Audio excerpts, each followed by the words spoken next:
Hello everyone, Radhe Radhe. Welcome back to my channel. तो अभी हो रहे हैं शाम के 7 बजे रहे हैं और मैं बना रही हूँ रात का खाना। तो रात के खाने में मैं बना रही हूँ, देखिए, चावल बना रही हूँ, दाल बना रही हूँ और पत्ता गोभी की सब्ज़ी बना रही हूँ और मछली बना रही हूँ, रोटी बना रही हूँ। तो अभी देखिए, अभी पानी गर्म हो गया था तो फिर मैंने चावल धो कर रखा था, मैं डाल दी थी चावल उसमें।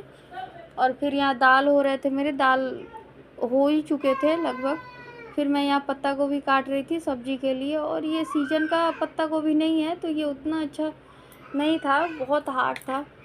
तो अभी इसको मैंने काट लिया, फिर इसको धो लिया अच्छी तरीके से। फिर यहाँ मैंने कढ़ाई चढ़ा दिया था, फिर इसको गरम करके और तेल डाला, इसमें मैंने जीरा डाला और अभी प्याज काट के रखी थी मैं, इसमें फिर से प्याज मैं डालूँगी अभी। और इधर मेरे दाल भी हो गए थे, दाल बन चुके थे, तो मैं इसमें तड़का मार रही थी दाल में।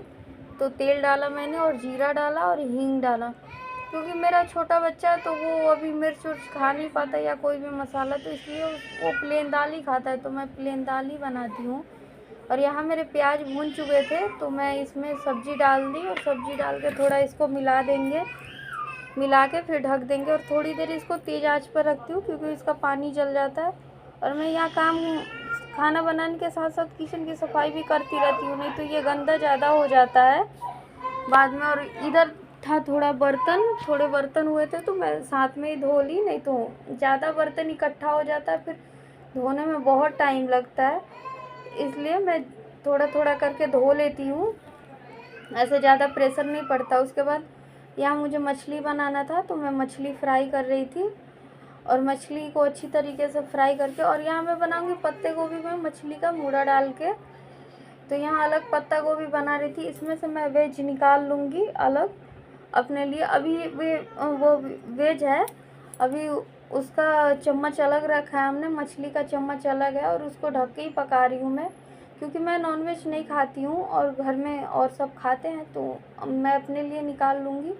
उसके बाद सब में मछली का मूड़ा डाल दूँगी, और वो एक बंगाली तरीके से बनता है, खाने में अच्छा लगता है। फिर यहाँ मैंने कढ़ाई गरम कर लिया था, उसमें तेल डाला, जीरा डाला और एक खड़ा मसाला डाला थोड़ा, और फिर मैं इसमें डाली प्याज। और प्याज इसमें काटो तो बारीक प्याज हो जाता है बहुत जल्दी, तो वो गल जाता है अच्छी तरीके से, नहीं तो आजकल के प्याज उतने अच्छी तरीके से गलते नहीं हैं जितना अच्छे से ठंडी के दिनों के प्याज गल जाते हैं। फिर यहाँ मेरा पत्ता गोभी हो गया था और मम्मी ने मेरे लिए निकाल दिया था, और फिर यहाँ उसमें उन्होंने मछली का मूड़ा डाला और फिर उसको मिला के उतार दिया। और फिर यहाँ मैं मछली का ग्रेवी भी तैयार हो गया था, आलू डाल के मैंने मसाले को भून लिया था और यहाँ ग्रेवी तैयार था, तो मैं मम्मी को दिखा रही थी, तो वो देखी और देख के फिर उन्होंने डाल दिया उसमें मछली, और उसको थोड़ी देर ढक देंगे, ढक के पका लेंगे। और इधर मैं बना रही थी रोटी, और इतने साल हो गए मेरी शादी को, आज तक मुझे सही से रोटी बनाने नहीं आता। अभी मम्मी खाना निकाल रही थी बाबू का और मुझे बता रही थी रोटी कैसे बनेगा, क्योंकि मेरी रोटी ना साइड साइड से कच्ची रह जाती है, अच्छी नहीं बन पाती है, तो वो हमेशा बताती हैं, मुझे सिखाती हैं कि ऐसे बनाओ, ऐसे अच्छा बनेगा। तो फिर मैं यहाँ रोटी बना रही थी और मम्मी चली गई थी, और यहाँ मेरा खाना बन के तैयार हो गया था। अब मैं कर रही थी किचन की सफाई करने जा रही थी।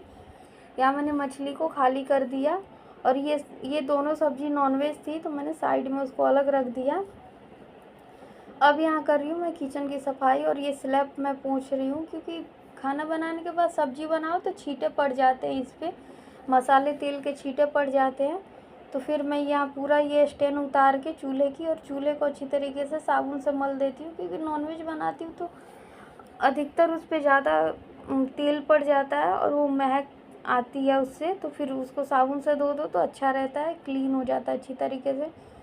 फिर मैं यहाँ पूरा स्लैब पोंछ रही हूँ, अच्छी तरीके से पोंछ दिया मैंने स्लैब को। फिर यहाँ बर्तन थे तो बर्तन तो मैंने पहले ही धो लिए थे, और ये खाना बनाने के बाद थोड़े से बर्तन निकले थे तो उसको भी धो लेती हूँ, ऐसे पहले धो लेती हूँ। और थोड़े थोड़े बर्तन तो ज़्यादा नहीं पड़ता है, थोड़ा ही बर्तन बचता है, तो यहाँ मैंने सारे बर्तन धो लिए। और हमारा किचन उतना बड़ा नहीं है, छोटा सा ही किचन है, तो इसलिए इधर बर्तन धो तो साइड में पानी पड़ जाता है, तो फिर मैं इधर पानी अच्छी तरीके से इसका पोंछ देती हूँ, नहीं तो ये चिपचिप ऐसे हो जाता है साइड में, और अच्छा नहीं लगता देखने में।